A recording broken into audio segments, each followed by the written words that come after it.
ഒരേ സമയം ഹെൽപ്പ് ചെയ്യുകയും ചെയ്യും, അതുപോലെ തന്നെ 8ന്റെ പണി തരുകയും ചെയ്യും. അപ്പോൾ ഇന്നലെ നെക്കിപ്പട്ടം ഉണ്ടാക്കിയ സമയത്ത് അവൻ ചെയ്ത വേലത്തനാണ് കേട്ടോ ഇതൊക്കെ. പിന്നെ എൻ്റെ വീഡിയോയിൽ അടുക്കള കണ്ടിട്ട് ചോറും കറിയൊന്നും വയ്ക്കില്ലേ എന്ന് ചോദിച്ചവർക്ക് വേണ്ടി ചോറും കറിയും വെക്കുന്ന ടൈമിൽ ഇതുപോലെയാണ് അടുക്കള.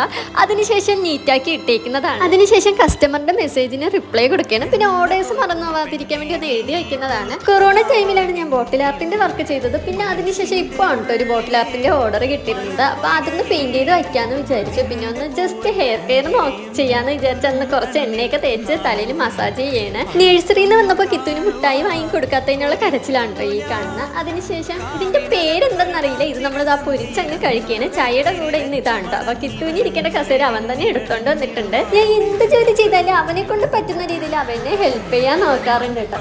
ചുട്ടയിലെ ശീലം ചുടല വരെ എന്നല്ലേ.